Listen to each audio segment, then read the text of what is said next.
Okay, at this point in time, we're going to take up the matter now in under the new indictment. That would be 22 SC 183-572. I'll note for purposes of the record, Mr. Steele and Mr. Adams, that you did file that motion under 22 SC 182273. I will just continue it and consider it under the new indictment ending in 572, okay? Yes, sir. All right, okay. Sir, the floor is yours. Go ahead, Mr. Adams. Thank you, Ron.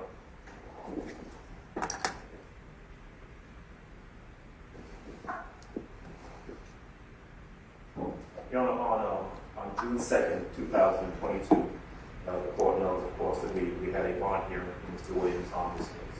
The previous indictment number, of course, adopted now under the new indictment. The court denied bond at that time. The defense put up a number of witnesses and put up live evidence before the court. There were proffers made, and the state proceeded primarily by proffers. Upon consideration of all of that evidence, including representations made by the state, the court denied bond for Mr. Williams. We have filed subsequent to that a motion that is before the court today for reconsideration of denial of bond, and we have put in that motion and are here to argue today that there were consistent, numerous, and material misrepresentations made by the state in opposition to bond. This is not an attempt to cast aspersions upon the motives of the state, but to factually correct some things on the record. We believe that the court's denial of bond was based upon several of those representations taken that the court took from the state. And we believe that if the court were to consider the information put before it without those misrepresentations, that it would appropriately reconsider its decision to deny bond for Mr. Williams. As you recall, also, Your Honor, we placed before the court several options that we believe would have satisfied the court under all of the Iowa factors, and did in fact make out mechanisms by which the court can be assured of Mr. Williams' return to court whenever ordered, without going into any tremendous amount of detail. It was a day-long hearing, but you know, to put it in synopsizing, if that's the proper word. We of course suggested to the court that at Mr. Williams' own expense, we would arrange for 24-hour law enforcement monitoring of his residence. We offered to the court that his residence could be swept prior to his arrival, to make sure that there are no mechanisms by which he could communicate that would not be available, would not be known to either the state and or the court. We suggested that Mr. Williams would be amenable to 24-hour house arrest, that he would not leave the home absent court appearance or authorization by the court. And I did hear testimony from Mr. Charles Middlestat to that extent, and a document was introduced synopsizing, not your word, or reducing his plan to writing for the court. Yes, sir. And obviously, I know that the court was attentive and took notes and paid attention to all of the things that we proffered, all of which we believe should have or would satisfy any court, quite frankly, in being comfortable in releasing the defendant on bond so that he would reappear for the appropriate process down the road. As we move forward, however, it's incumbent upon me, I believe, to ask the court to take note of what we've placed in our motion, and I'm sure that the court, as it always does, has had an opportunity to read the motion that was filed on June the 28th of this year, as well as I believe we filed it previously, and we filed an amendment adding some additional information. Yes, sir. So if the court has had an opportunity, I'd like to go through some of the things and put on the record what we believe were decided misrepresentations by the prosecution, and make some corrections for the court's consideration. All right, go right ahead, sir. Thank you, Your Honor. One of the things, in looking at number one, under the material misrepresentations made by the prosecution, that I think the court paid particular attention to was that The prosecutor asserted that the state was in possession of a recorded telephone call from the county jail in which Mr. Williams admitted that he was addicted to drugs and needed to detox. That was a material misrepresentation. This recorded phone call was not played. It was referenced by the state, but we have obtained that, and we sought to get the actual recording from the state. We ultimately obtained it ourselves and had an opportunity to go through that recorded phone call and listen to it, and listen to everything that was said. Mr. Williams did not make those statements as represented by the state. He did not indicate that he was addicted to drugs and needed to detox. In fact, what he indicated was that he was going through withdrawal from being separated from his significant other. A material difference. And that's particularly important because the court may recall that one of the things that we presented at the bond hearing was the fact that Mr. Williams had been getting drug tested for well over a year, maybe 2 years, as a condition of bond in another matter. That he was not addicted to any substance, he was not abusing any sort of drugs. And then, had the state's representation been true, would have flown in the face of that fact that we put forth affirmatively. And so we believe that material misrepresentation was inappropriate, and the court should reconsider based upon that fact that he did not make that admission that would have been of concern to the court. Your Honor, we also indicated that the prosecutor declared, and this is really more in the way of argument, we believe, because there was no factual information put forward. The prosecutor declared Mr. Williams had access to helicopters, private jets, and because of that is a flight risk. That simply is not reality. Mr. Williams does not own any jets, does not own any helicopters, and does not have any greater access. There's been no evidence to indicate he has any greater access to private jets or helicopters or any other means of transportation that anyone else does not have access to. And given that our recommendation was that he be confined to his home at all times, with the only exception being for him to come under the auspices of law enforcement to come to court, we believe that representation by the state was not one and is not one that the court should or could seriously consider. I believe Mr. Geary did mention that one of his residences is near PDK, Peachtree Cab Airport, and that it wouldn't be much for him to cut his ankle monitor if I gave one, and or money to be to be given for him to be able to make that type of. I think that was Mr. Geary's argument last time, but I understand what you're saying. Yes, sir. I do believe that was the argument, and my response simply is that Mr. Williams would not have any greater ability or access to do that than any other individual, and there's no evidence that he would in fact do that. Supposition is not sufficient for a reason to deny bond. The prosecutor cited in Overt Act number 4 that Mr. Williams, back in September 9th of 2013, was in possession of a stolen firearm. So I wouldn't consider that to be put that in a different category. I understand their assertion based on the fact that he was charged with that offense. But constitutional guarantees mean more than just words. And in that particular case, I think the state is aware that if the court is not, I can tell you as an officer of the court, that there is no showing that Mr. Williams was knowingly in possession of a stolen firearm in 2013, almost a decade ago. That case is a case where he was charged, and the case was dismissed after successful completion of the pretrial intervention program. Now, entry into a completion of a pretrial intervention program is not an admission of guilt. It is a manner of resolving the case. And I don't mean to preach to the court. The court knows this. It's a manner of resolving the case based on practical considerations. There was never the issue of whether he truly was in possession of a stolen firearm, vetted or put before any court or any jury for that determination to have been made. And so because he always enjoys a presumption of innocence, even after he has entered into and completed a pretrial liberation program, I would submit to the court that assertion by the state is not something that could or should have been considered as a reason for denial of bond. Overt Act number 9, excuse me, and this, I won't go through all of them because this actually addresses some of the other arguments made by the prosecutor. specifically in reference to song lyrics. And I know we talked about this a good bit in the last bond hearing, Your Honor, but I really wanted to harken back to that.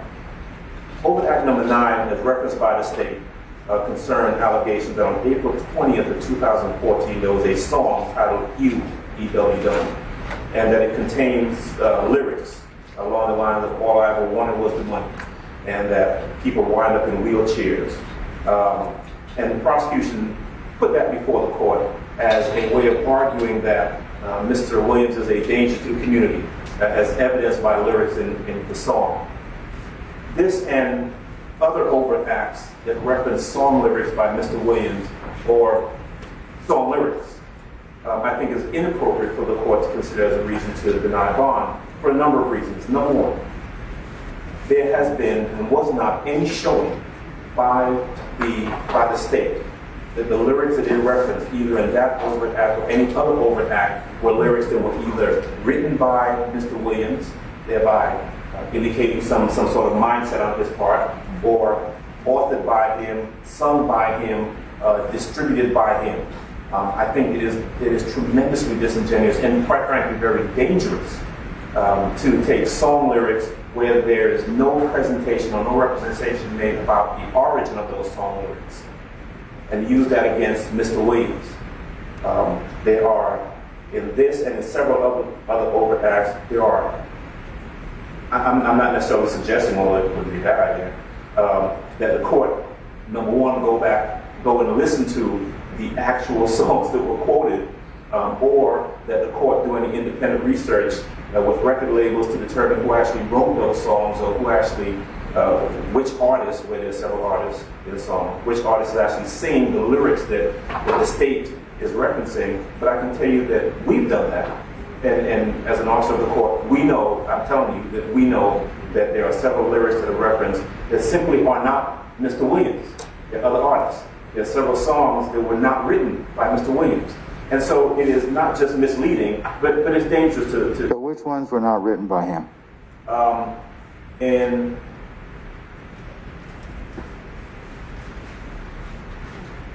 there is a song, Anybody, and I don't remember which. I'm going to need to refer to the indictment, where the state quoted lyrics along the lines of, I've never killed anybody, but I had something to do with that body. That is a song that was written by 3 individuals, by Mr. Williams, by Nicki Minaj, I forget her actual name, and a third author. And there are lyrics quoted that were not written in that particular song by Mr. Williams. That is one. There is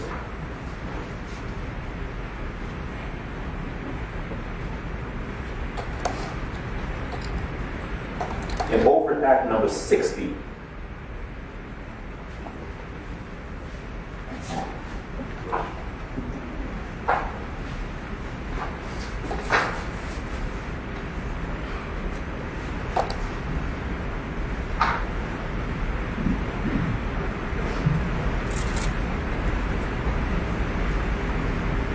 In overt act number 60, the state referenced a video released on social media titled, quote, Slime Shit. And the lyrics that are quoted in that is not a song that was written by Mr. Williams. It was a different artist who wrote that song, and none of the lyrics in there can be attributed to Mr. Williams. And my point is... Who wrote it? An artist by the name of Roscoe. Okay. I can get you the full name if the court desires. Excuse me? Jimmy Winfrey. Jimmy Winfrey, I don't know what. I know it's not Mr. Williams. But Anybody was written by Mr. Williams and Nicki Minaj and one other person, right? That is correct, Judge. Okay, all right. And there are some others that I need to go through and search for. What I'm suggesting to the court is that, and I keep using the word dangerous, the state doesn't say that. The state in their presentation says to you that Mr. Williams did this, Mr. Williams said that, Mr. Williams wrote this. I don't know if they said he wrote it, they said he performed what he said. And that's simply not accurate. And so for the court to, asking the court to consider that is dangerous and is inappropriate. It doesn't give the full story, and the court needs the full story and accurate facts in order to make a determination.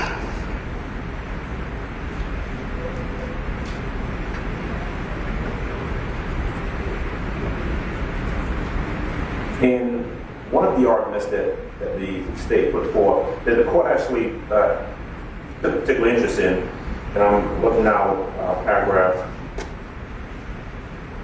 6, where they reference in Overt Act number 25, they allege that on January 25th, 2015, there was an audio recording of Mr. Williams declaring that, quote, sacrifices must be made, soldiers must fall in order for the battle to be won. And the state argued that that was a, quote, call to battle for criminal street gangs. Now, I will say Mr. Gary, when pressed, was not sure whether this was an audio recording in digital format or possibly a group chat. This was not a statement made by Mr. Williams. And as a matter of fact, I think the court asked Mr. Gary about that on 3 separate occasions, about the format of this statement, where the statement comes from. And so I believe the court was misled in that regard, in them saying that Mr. Williams made those declarations and he simply did not. And it's not accurate. That's information that the court used to make this decision that is simply not accurate information.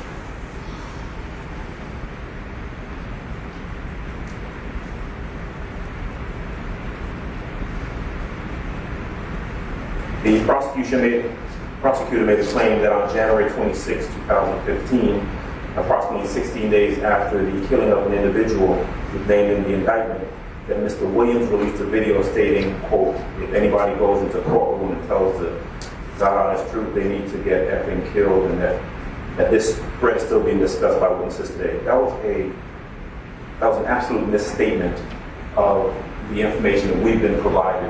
It's taken out of context. There are sentences that are put together in the representation made to the court that aren't in fact together, and it is put forth as a representation for something that it is not. And again, the state has the ability to give the court the entire, whether it's a social media posting or a recording or anything else, so the court can see it. But making the representations that are not accurate, again, runs the danger of the court being led or being misled about the true contents of any statement allegedly made either by or with the presence of Mr. Williams.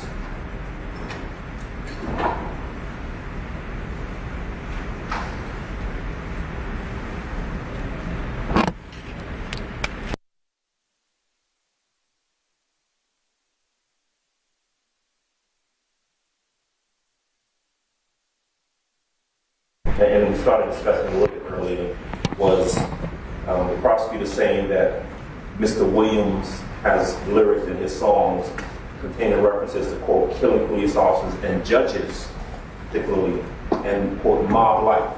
And I don't think that was inadvertent or unintended. I think, obviously, saying that this defendant who was before the court for a bond has authored or other lyrics about doing damages or killing judges is something that's extremely prejudicial, but it's inaccurate. That is in our paragraph number 9. That is the recorded. That is a statement that was authored by Roscoe as opposed to by Mr. Williams, and it's simply not accurate and not true and not appropriate to say that Mr. Williams is the author of that statement or the person who uttered that statement and have the court consider that as a reason to deny harm.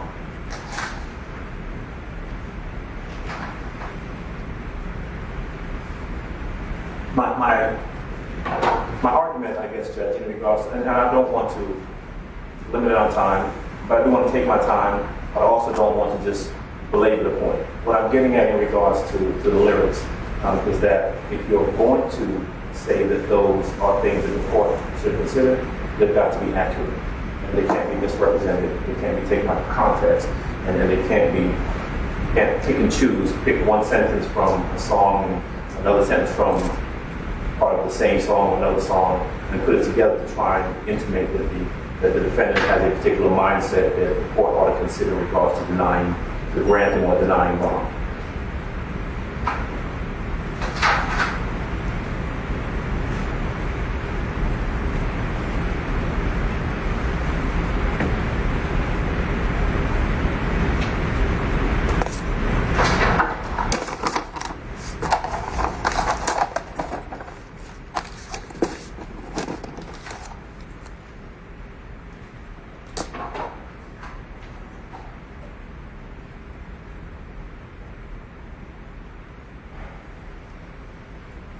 Most of the other things that the state argued are matters that I think anyone would consider trial issues. And I heard the court say a little bit earlier that those are issues for trial. Whether or not a person is not guilty, is innocent, or whether someone actually did something that is alleged in the indictment. Those are my matters for trial, not matters for consideration of a bond. And there are several arguments that were made, several things. And of course, again, the court has the motion, and the court's had an opportunity to see what we've said in the motion.